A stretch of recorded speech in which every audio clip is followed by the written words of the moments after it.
Cap no rádio.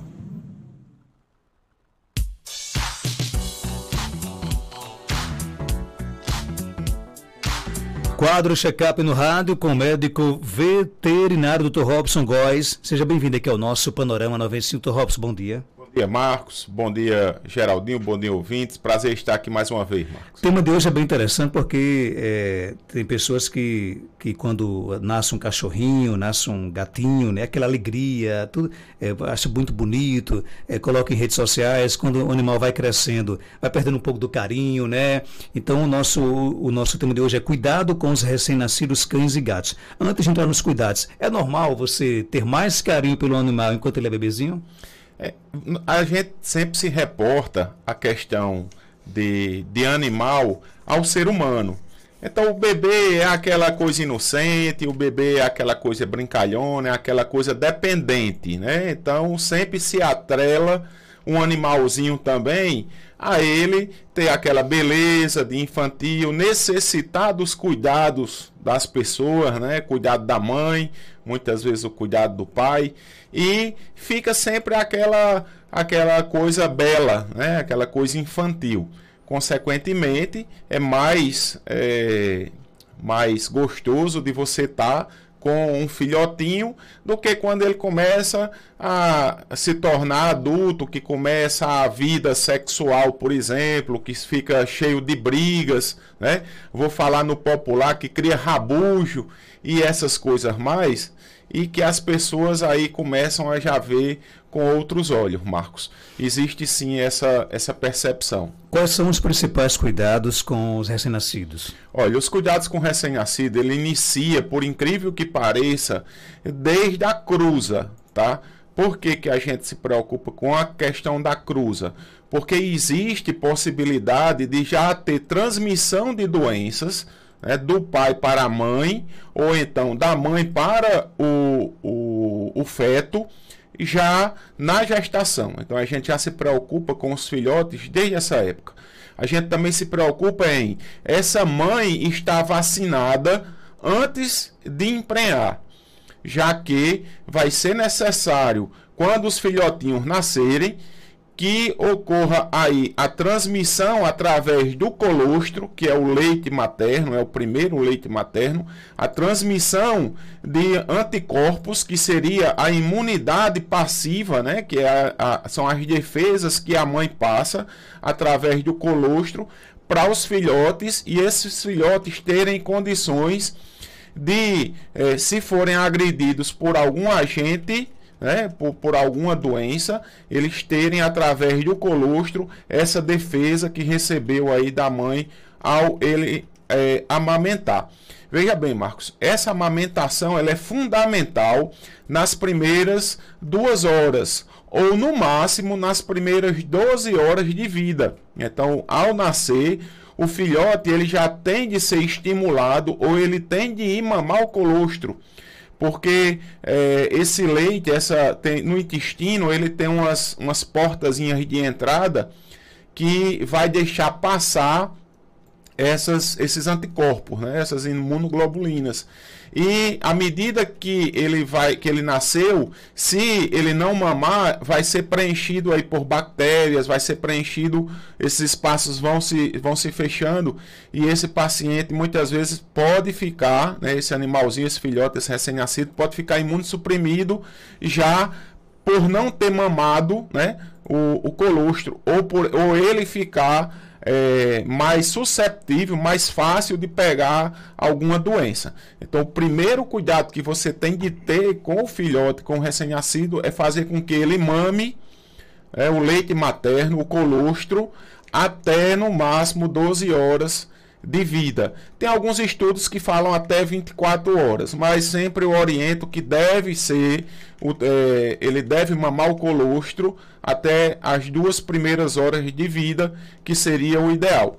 Os outros cuidados que você tem de ter com o recém-nascido se ele nasceu, o que a gente chama nascer ensacado, né? O filhotinho, ele ao nascer, se ele tá dentro da bolsa, ou se ele está ali ingerindo líquidos amnióticos, né? Se nasceu com secreção, então você tem de limpar o narizinho, tem de esfregar as costas para ele poder respirar. O outro cuidado que você tem de ter é, se ele nasceu, se o cordão umbilical dele foi rompido ou se ele ficou aderido na placenta, é outro cuidado que você tem de ter, né? Enxugar esse filhote, limpar as vias aéreas para ele poder respirar bem. É outro cuidado que você tem de ter, bem importante. E você, Marcos, mantê-lo aquecido. Sempre manter próximo da mãe. A mãe, ao filhote, ao nascer, a mãe ela faz a lambedura, né? Ela lambe bastante o filhote na intenção de enxugar o filhote, né? Na intenção de aumentar a circulação periférica desse filhote e também na intenção de facilitar e de estimular a respiração desse filhote e também limpar as vias aéreas.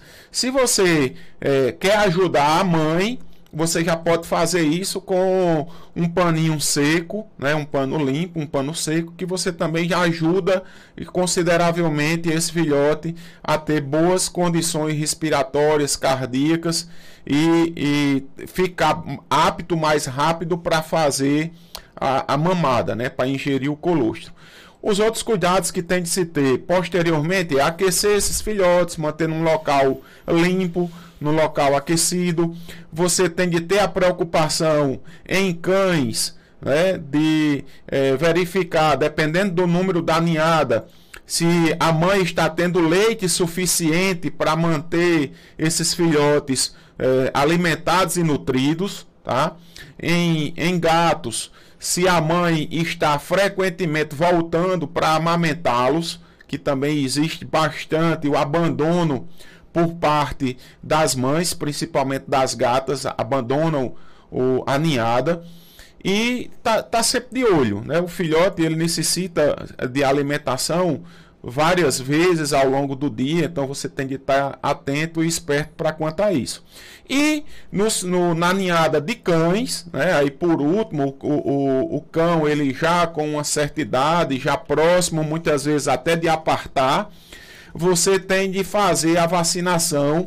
Aí por volta de 28 dias de idade você já pode vacinar o filhotinho com a vacina chamada PUP, que é uma vacina que já vai proteger contra a sinomose e contra a parvovirose.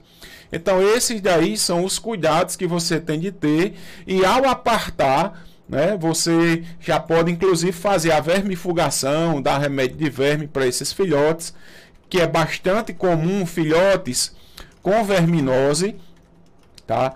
E ao você apartar esses filhotes, você vermifugando antes, diminui consideravelmente os riscos de óbito, né? Por diarreia, por verminose.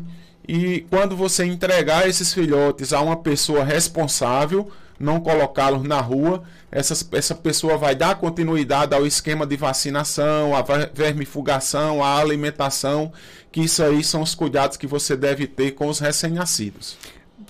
Dúvidas com relação à vacinação ainda é a maior em quem, por exemplo, tem recém-nascido? Sim, a questão da vacinação ela é fundamental, porque a vida desse animal, eu não vou nem dizer a saúde, a vida desse animal muitas vezes depende de uma vacina.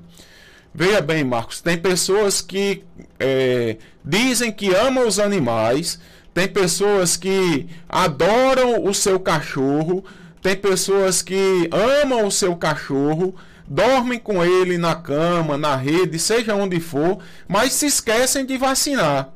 Se esquecem de aplicar uma dose de vacina de virose no seu animal, e muitas vezes o animal ele chega na clínica já em óbito, muitas vezes, né?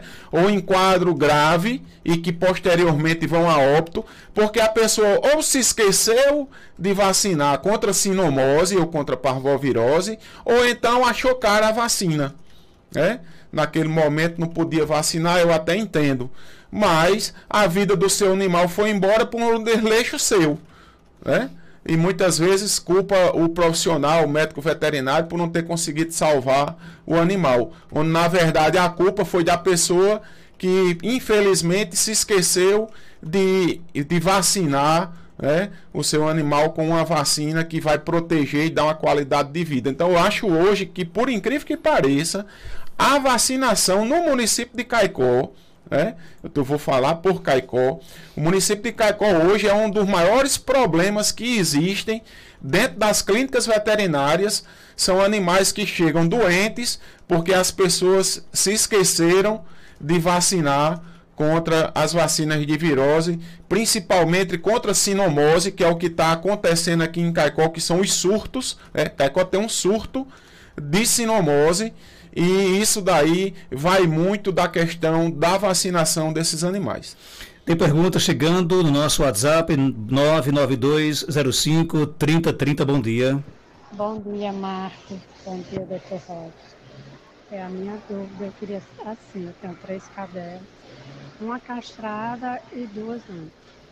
Sobre os cios, eu nunca consigo saber, assim, quantos dias e quais as fases do cio, para poder eu soltar, porque eu não dou a injeção nas minhas cadelas.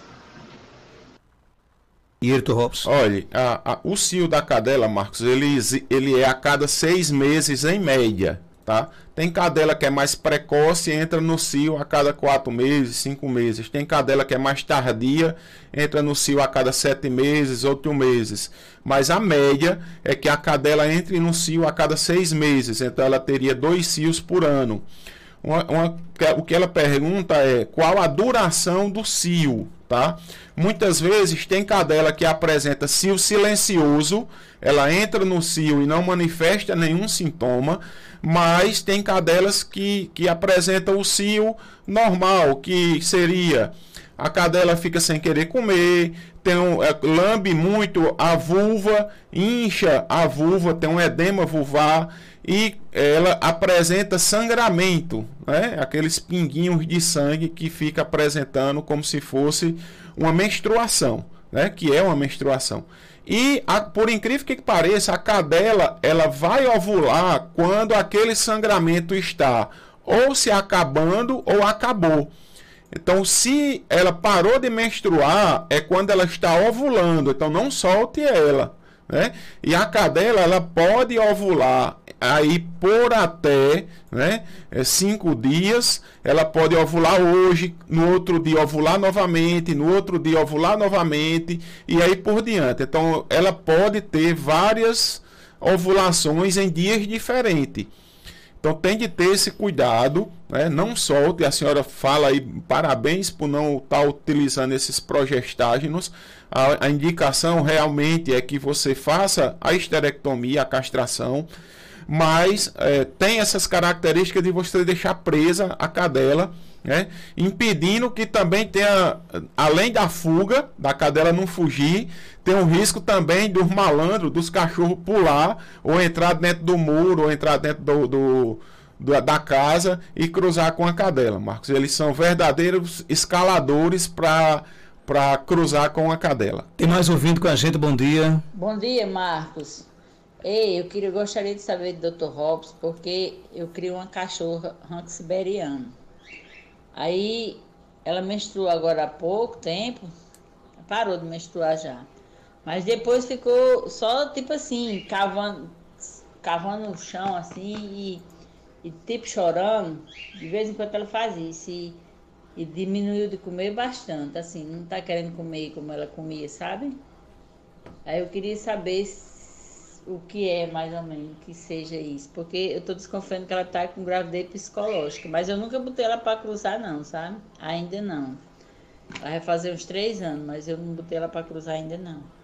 Aí ela tá com esse negócio, tipo chorando e cavando no chão e sem querer comer. O que é que será? Perguntar aí a ele, por favor. É Graça do Jardim do Seridó. Um abraço, Graça, Dr. Robson. Graça, um abraço. Olha, o que você fala, você já, na própria pergunta, você já dá praticamente a resposta. A cadela, ela tem essas características, provavelmente por estar realmente desenvolvendo uma pseudogestação.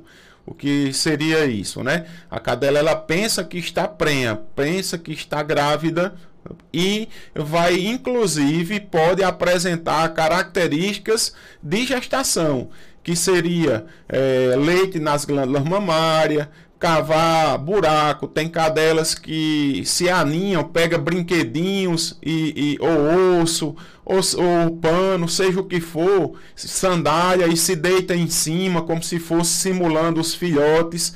Tem cadela que cresce, inclusive, Marcos, a barriga, né, que desenvolve uma hidrometra ou uma mucometra dentro do útero, que esse útero incha, né, enche de líquido, de secreção, dando todas as características de cio. Essas cadelas que apresentam essas características, a indicação é que seja feita a histerectomia dela, né? Que seja feita a cirurgia de castração. A questão é, se ela estiver desenvolvendo isso daí, a senhora tem de recolher todos os objetos que tiver no chão na casa, para diminuir assim o estímulo, né? Não alisar a barriga, porque você alisa a barriga, você faz o estímulo como se tivesse o filhote amamentando, e tirar ela do ambiente que está ali estimulando ela a ter essas características gestacional. Caminhar mais vezes, né? Levar para outro ambiente que não se reporte à gestação e providenciar urgentemente a castração. Isso aí são as dicas que eu posso dar. Tem mais perguntas chegando, bom dia. Bom dia, Marcos Danda de Ivana de Araújo, a diva do Valfredo. Eu queria saber dele, do médico, como se existe leite de lata apropriado para gatos recém-nascidos. Porque tem uma gata aqui em casa que ela pariu, aí o leite dela não sei porque que secou, o bichinho fica tudo morrendo, não tem abrido nem os olhos. Aí disseram que ela desse leite integral, mas eu vejo no YouTube umas latas de leite que as pessoas compram para dar aos gatos recém-nascidos, que acham no meio da rua abandonado. Eu queria saber se existe essa lata de leite mesmo para dar gatos recém-nascidos. Existe? Existe sim, dona Diva. O leite chama Pet Milk. Então a senhora pode procurar nas clínicas veterinárias, a senhora vai encontrar esse leite chamado Pet Milk. Tem mais, eu vou aproveitar aqui, o doutor YouTube, né? É arriscado, né? Você... Marcos, isso dava até um tema da gente falar no programa sobre a questão de Dr. Google, que a gente chama, né? A questão da informação hoje, ela é muito rápida, muito prática. Hoje você praticamente tem todas as informações na palma da mão, num celular, você pesquisando na internet, e você encontra tudo, encontra artigos científicos, encontra dicas, encontra várias pessoas falando no YouTube, várias pessoas trazendo suas experiências. Porém, as doenças, elas são muito parecidas uma com a outra. Muitas vezes o animal não tem apenas uma doença, ele tem várias doenças concomitantes. Vou dar um exemplo, por exemplo, o animal ele pode ter uma sinomose, ele pode estar com uma doença do carrapato, ele pode estar com um quadro renal grave, com insuficiência renal, ele pode estar com a pancreatite, ele pode estar com uma infecção na boca, por exemplo, com diversos tártaros, ele pode estar com uma insuficiência cardíaca por uma infecção bacteriana no coração, por uma endocardite valvar. Então, ao mesmo tempo, ele pode ter 2, 3, 4, 5, 6 doenças, tá? E que só um médico veterinário, através de exames clínicos, exames laboratoriais como hemograma, exames bioquímicos, ele consegue dar o diagnóstico e prescrever de forma adequada a indicação do tratamento para esse animal. Então a gente se preocupa muitas vezes com o Dr. Google justamente por isso. Mas essa informação ela é muitas vezes fundamental para que a pessoa possa ter o direcionamento de procurar o auxílio de um médico veterinário. Tem mais perguntas? Bom dia. O remédio é uma cachorra de rua aqui, eu dou comida aqui. Aí ela entrou no cio, ela estava medicada já com anti-cio. Aí ela entrou no cio, os cachorros pegaram ela, até engrampou. Será que ela está grávida? E doutor Robson? Olha, provavelmente sim. O grande erro que existe em administração de progestágeno, que são esses anti-cio, para cadelas é que as pessoas aplicam muitas vezes só uma ampola. E para a cadela tem de ver o peso da cadela e ver quantas ampolas vão ser necessárias para impedir esse cio. Se ela cruzou aí, como você fala, engrampou, provavelmente vai existir aí a eliminação, no caso, o macho colocou os espermatozoides, se ela ovular, vai ocorrer a fecundação e com 62 dias aí, em média, ela vai parir esses filhotes, Marcos. Dr. Robson Góes, ele é médico veterinário, está na clínica Veteripet, na rua Augusto Monteiro, 569, no centro de Caicó, telefone 3421-1263. Você pode seguir o Instagram, instagram.com/veteripet. Obrigado pela sua participação. Obrigado, Marcos. A gente no Instagram, né, tá lançando agora uma caixazinha de perguntas, onde as pessoas deixam lá as perguntas e a gente responde as perguntas no Descomplipet, né? Para descomplicar aí várias dúvidas. A cada 15 dias a gente vai estar abrindo essa caixa de perguntas e respondendo o Descomplipet. Descomplipet. Para descomplicar aí várias dúvidas que as pessoas têm, é uma das formas que a gente encontrou de estar trazendo informação, de estar trazendo conteúdo para as pessoas que acessam o Instagram da Veteripet. Ok, obrigado pela sua participação aqui no nosso programa. Olha, ontem aconteceu aqui